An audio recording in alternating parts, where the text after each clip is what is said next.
Hello friends, I'm Atul Dahale and welcome to my YouTube channel. Today we are going to look at one very instructive game played by none other than the 8th World Chess Champion Mikhail Tal, also known as the Magician from the Riga. Yes, he was called as the Magician because he used to produce magical things on the board by giving many sacrifices to his opponent's king and checkmated his opponent's king in a fearless style. But the game which we are going to look at, it shows a different side of Mikhail Tal. It shows that he was also a master of positional play. The game starts with e4 that leads to the Sicilian opening, and then both sides castle on the opposite side, and then his opponent starts exchanging one piece after another, and it converts it into the end game with less pieces. And in that position, any normal player will feel that okay, he cannot produce anything great in that position. But during that period, what happens is like his opponent creates some kind of positional structural weaknesses. His pawn structure is bad, and Tal realizes that his king can be a very strong piece in that position, and he marches his king towards his opponent's weaknesses with a great king walk, and one after another he chops off his opponent's pawn, and then he leads his own pawn to the queening square. So we will see what really happened in the game. So stay tuned till the end to understand what really happened, how his king brought into the center of his opponent's camp, and then how he chopped off his opponent's pawns. So without further ado, let's get started. So the game in this game, Mikhail Tal was white, his opponent Lichtenstein was black, and the game was played in Leningrad 1956. It started with e4, then c5, knight to the f3, d6, d4, c into d4, knight into d4, knight f6, knight to the c3, g6.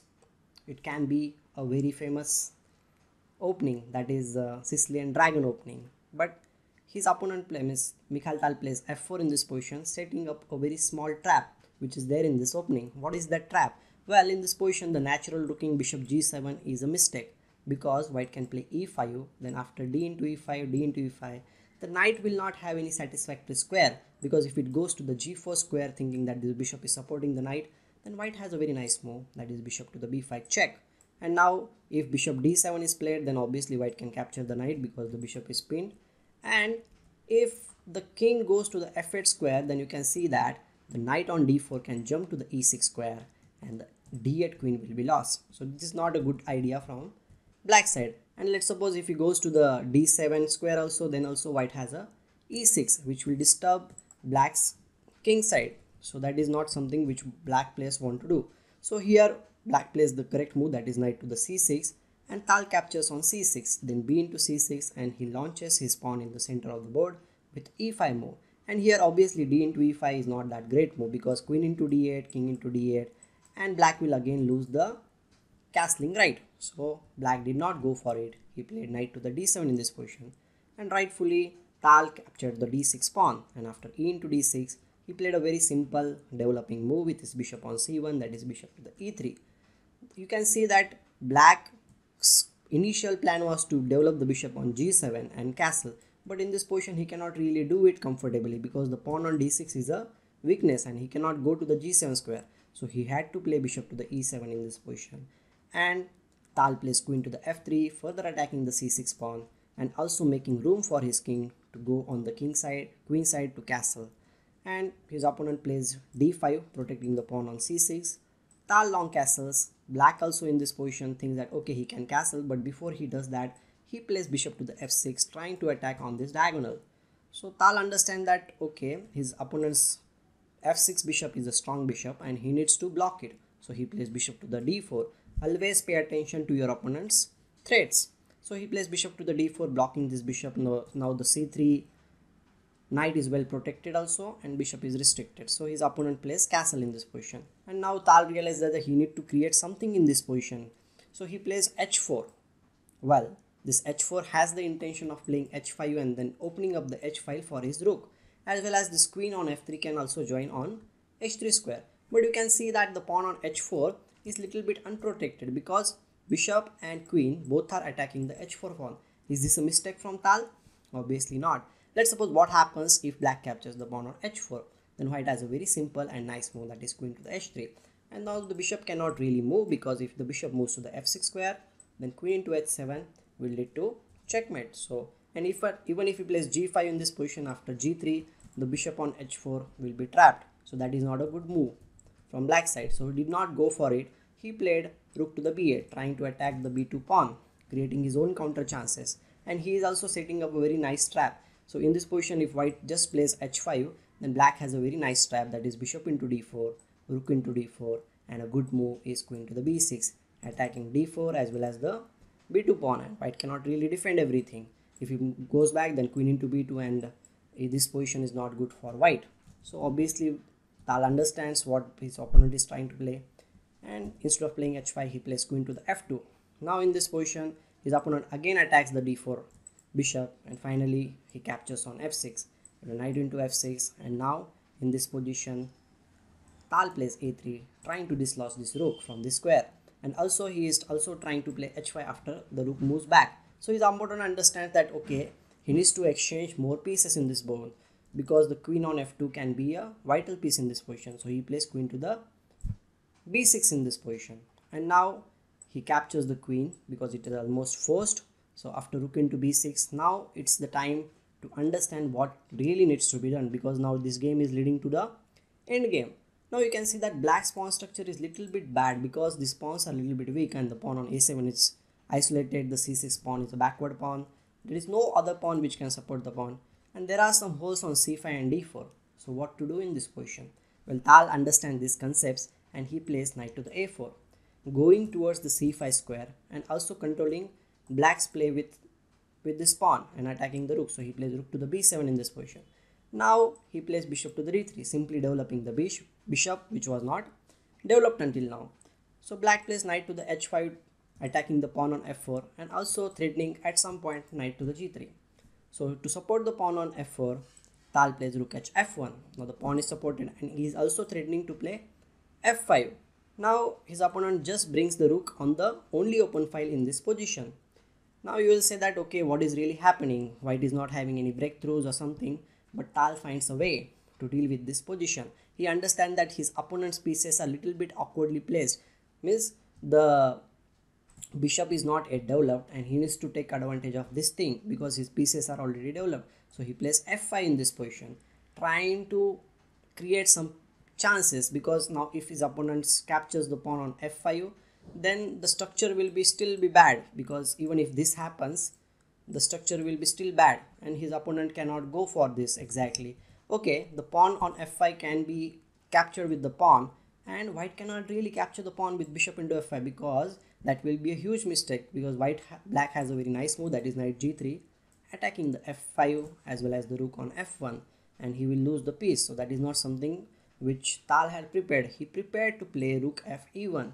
Why is he doing this thing? He has seen something deeper in this position. What he wants to do is he wants to reduce his opponent's good pieces, who are active pieces. There is a saying that if you exchange your opponent's active pieces, then all he will be left with the bad pieces, and now he wants to exchange the rook. So his opponent plays rook e8, then he plays rook into e7 and rook into e7. Now you can say that okay, his opponent is still having the open e file. What did he gain in this position? Well, what he has got is like his opponent's pawn structure is bad, right? All the pawns are little bit disturbed. The rook bishop on c8 is not yet developed. The knight on h5 is out of the game. Okay, he has only one piece which is there in the game, that is the rook on e7, but that is not really doing great job. So he understands that these are the weaknesses in the opponent's camp. What he should do? Okay, he cannot bring the rook in the game. The knight on c5 cannot do, the a4 cannot do anything rather than just coming on c5. He understands that now it's time to bring the king in the game. Yes, the king can be the most powerful piece in this game, and he decides that the king is not just going to sit in his chamber safely. It is going to go in the center of the board. It is going to lead his army and smash his opponent. So he starts his king walk with the king to the d2 move. He wants to go to his opponent's c6 pawn and attack it. Yes, he wants to go his opponent's camp fearlessly. Tal is really a fearless player, and his opponent plays knight to the g3, and here in this position he doesn't stop at d2. He plays king to the c3. He's going for the d4 square, and his opponent plays f4 because he wants to bring this bishop out on f5. Tal continues his king march with king to the d4. He plays king to the f5. Now you understand this thing that okay, his opponent is trying to do something. He has already took his bishop out and now he is threatening bishop into d3, c into d3 if it happens, then rook to the d2 will come, attacking this both the pawns on the 7th rank. So Tal understand that thing and he stops his opponent's plan by playing rook d2, means the plan of coming on the e2 square.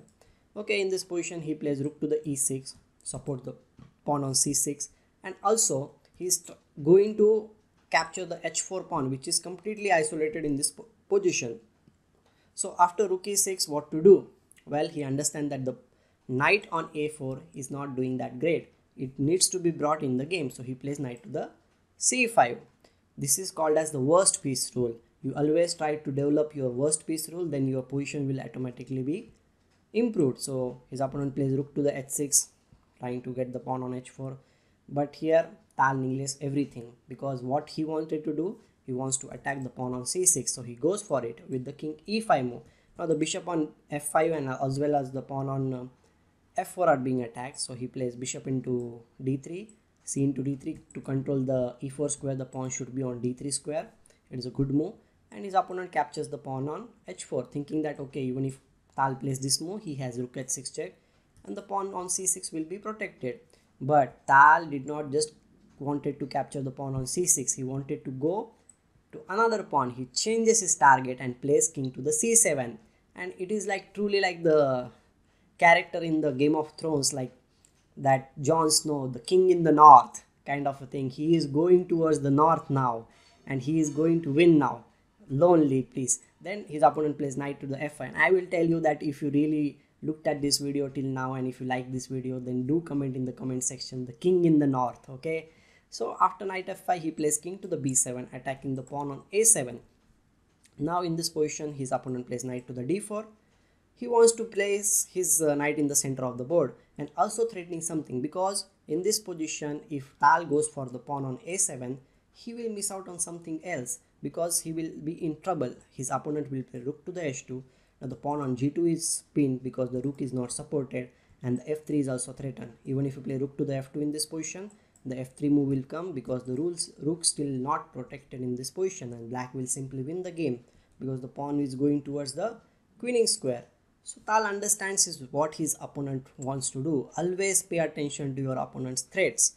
So in this position he plays rook to the f2, attacking the pawn on f4, and now the a7 pawn is unprotected, so he just protects the pawn with a5 because the f4 pawn is anyhow useless because the pawns were doubled. So Tal happily captures the pawn on f4. His opponent plays knight to the e6, thinking that okay, now he is going to exchange the pieces. The knight on c5 will be exchanged and then the c6 pawn will also be protected. But Tal has seen something deeper. He plays rook to the g4 check, offering his opponent to exchange more pieces with rook to the g6, but that will lead to the lost pawn endgame for his opponent, because what will happen is rook into g6, a good move, h into g6 and then knight into e6. If f into e6, then king into c6, and I will tell you this pawn endgame is clearly lost for black, because if you place king to the f7, the pawn will just rush towards the queening square and white will just win the game. So that is not something which black wanted to do. He understands that thing and he plays king to the f8. Now here if you exchange the rook knights with knight into e6, rook into e6, the pawn will be protected. But Tal sees something else. He says like, I don't need to be fearless now. I don't need to be afraid of anything. He just becomes fearless and he plays king to the c6 in this position, attacking the knight on capturing the pawn on c6, and also there is no discovered check which will harm him. So his opponent played knight into c5, then king into c5, and the pawn on d5 is also weak in this position. His opponent plays rook to the e6, trying to come on the 7th rank, but okay, he just captures the pawn on d5. He comes on rook to e2, and now the pawn on b2 is attacked, so Tal plays b4.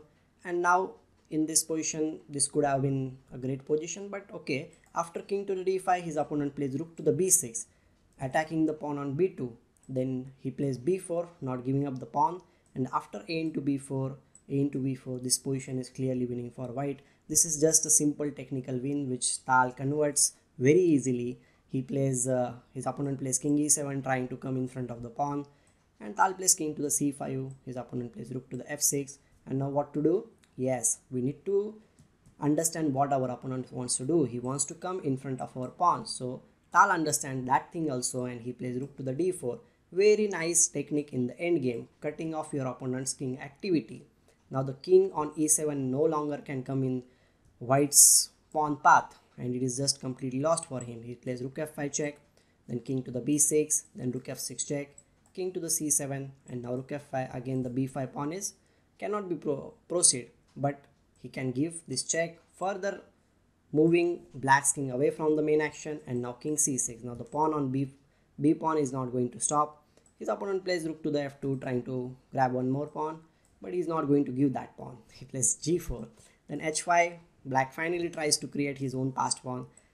Tal just captures the pawn because he knows that pawn on f5, f pawn is not going to lead anywhere because it's very slow. He plays king to the g5.